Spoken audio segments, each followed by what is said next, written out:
I heard about this man. He was an old man. He was going deaf. He really had lots of problems. He barely hear anything. He went to the doctor. They did lots of studies, but the doctor said that there was nothing they could do for him. So he got resigned. He said, that's the way it's gonna be. I'm gonna be deaf for the rest of my life. One day, this man receives a letter in the mail. It's the doctor. He said, I have good news for you. There is a new technology that was developed, and there is a new hearing aid that I have for you that I would like you to try. I'm sure it can help you.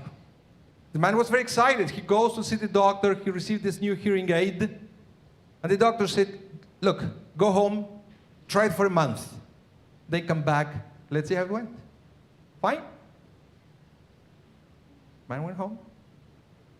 Month went by. He came back. And the doctor said, how was it? I said, doctor, I recovered my hearing 100%. The doctor said, that's a miracle. I can't imagine how happy your family is. I said, well, I didn't tell them yet. I've been sitting around listening to conversations. I already changed my will 3 times.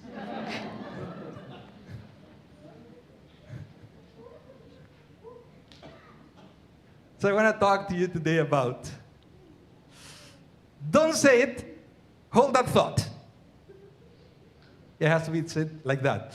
Don't say it, hold that thought. Well, you probably remember what we talk about in Rosh Hashanah. This is kind of a continuation about the problem with all the thoughts that come to our minds every day. Sometimes there are things that we develop. Sometimes there are things that we receive through the influence of other people. But this is a fact. This is a fact. Human beings, we are bombarded by thoughts all the time. No one is immune to that. No one. No one is immune to negative thoughts. The rabbi said, no matter what you do, those thoughts are going to show up. You don't believe me? Let's talk about Moses. Moses is our greatest prophet. We believe that he was the greatest rabbi. Nobody was closer to God than Moses, and yet he was haunted by negative thoughts. When God revealed to Moses the burning bush and said, Moses, you're the one. You're going to take the Jewish people out of Egypt. Moses started to show how those bad thoughts were affecting his thinking. And Moses immediately said, who am I to be the deliverer of the Jewish people? I'm not qualified for that. And then he said, well, but they will ask me, what's God's name? I want to know what to say. And then they said, they won't believe me even if I tell you, if I tell them your name. And then, even further, Moses said, really? I'm not ready for this. I'm a terrible speaker. And God saw the pattern here. God realized how it's not that Moses just had bad thoughts. He was talking about those bad thoughts. And you know what God did to Moses is, Moses, stop. Don't say it. Hold that thought. Don't say anything else. I don't want you to talk anymore.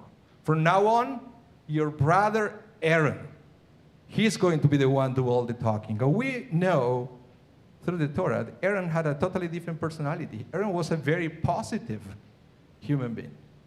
All along, Moses was the one who was worried for everything. Aaron was the positive one. And because he was positive, he was asked to do all the talking.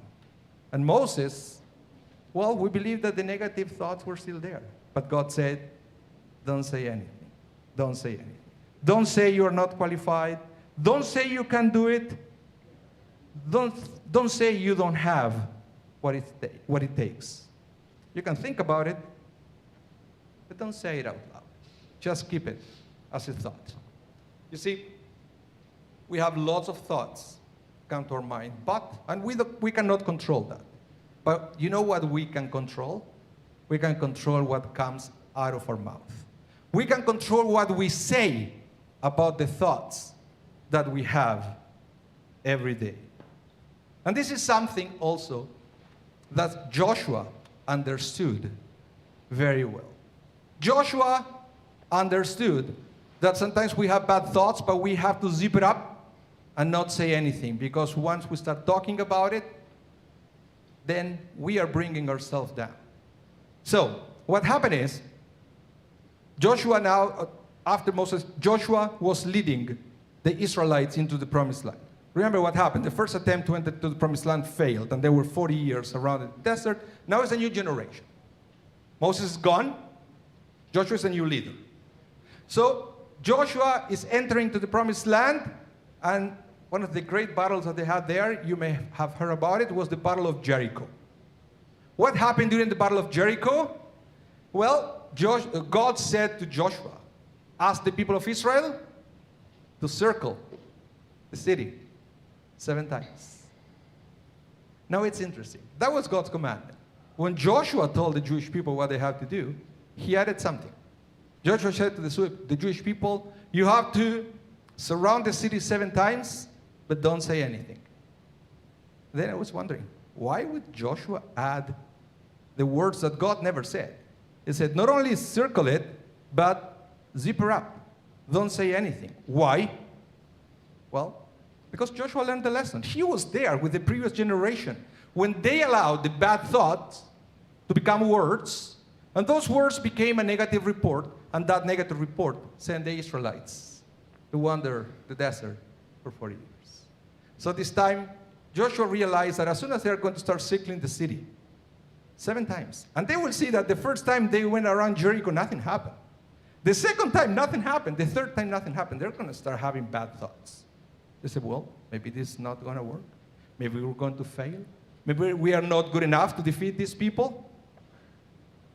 But you know what? Joshua was thinking, they can have the thoughts. We are human. We always deal with that. But you know what? Keep it as a thought. Don't make it a word.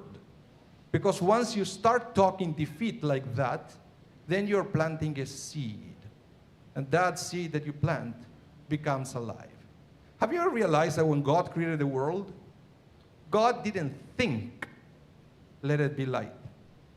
God said, let it be light, and then it was light. Because in Jewish life, thoughts don't count. You know that if you have bad thoughts, you're not committing a sin?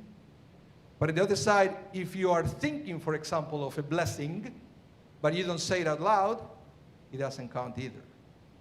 Because all point to the same place. We will have to deal with thoughts every day of our lives, and that's fine. But do yourself a favor. Don't talk about it.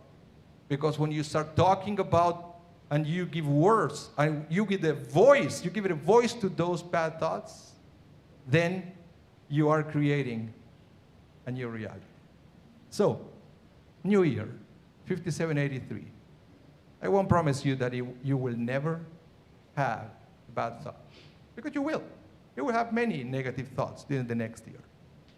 But I will tell you something that it may make a huge difference in the year ahead. When that happens, and negative thoughts come, zip it up. Don't say it out loud. And then those thoughts are going to disappear. If you ever want to say something, let it be positive things. Things that they are blessings, things that they are uplifting. But otherwise, keep it as a thought. Shana Tova, Kumar Khatima Tova.